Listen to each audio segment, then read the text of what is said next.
Pitcher ce film, c'est assez compliqué parce que la structure, elle est conçue pour qu'on découvre les informations au fil de la narration.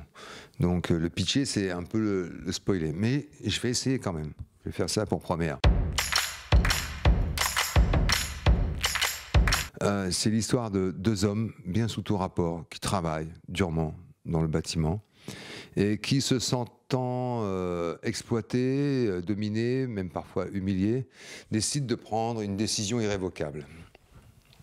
Et pour ceux, ils vont faire appel à quelqu'un de plus aguerri que j'interprète.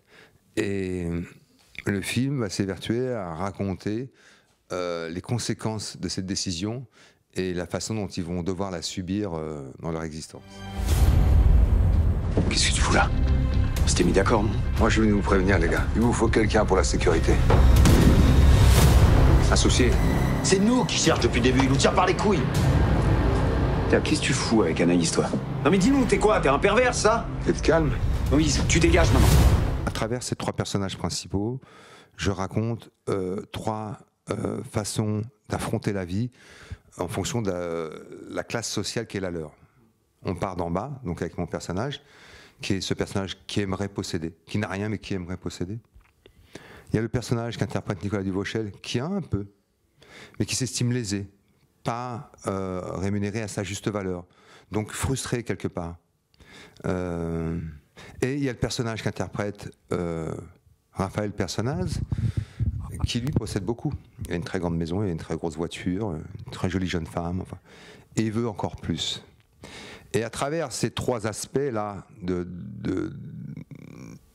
l'homme, avec ses bas instincts, je raconte à quel point aujourd'hui on est dans une forme d'insatisfaction. Enfin, je dis aujourd'hui, ça a peut-être toujours été le cas, mais si ça a toujours été le cas, on est encore dans cet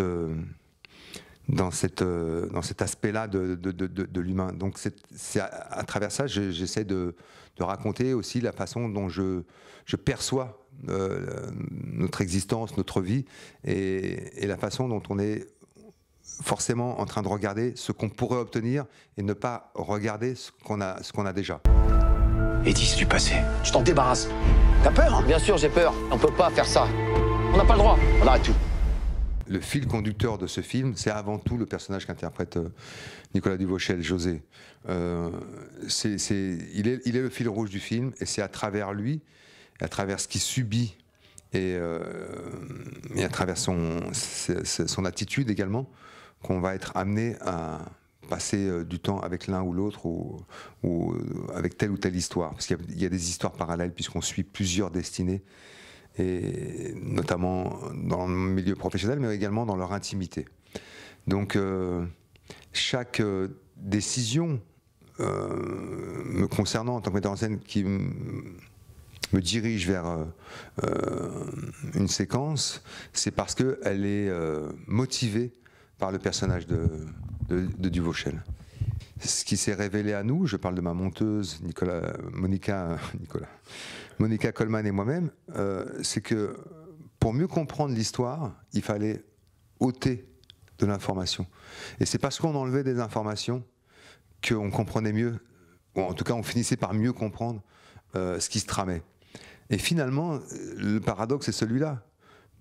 Plus vous distillez des infos, et plus le spectateur se perd. Et c'est parce que vous en retirez et que vous laissez le spectateur à son imagination imaginer que et qu'il se retrouve en position de se dire « Ah mais non, en fait oui ». Et ça devient presque interactif. Mais voilà, après c'est aussi une histoire de confiance. D'abord confiance, vous faites confiance au spectateur, de dire « Je sais qu'il va suivre, je sais qu'il va finir par comprendre. S'il ne comprend pas tout de suite, il comprendra après ». Et c'est le cinéma vers lequel j'avais envie d'aller, parce que comme c'est un film qui s'est fait à l'économie, je peux m'autoriser ça. Je peux m'autoriser ça, c'est-à-dire qu'on est aux antipodes des films à gros budget, qui vous obligent parfois à souligner, à surligner une intention. Pour être sûr que le spectateur lambda a bien tout compris.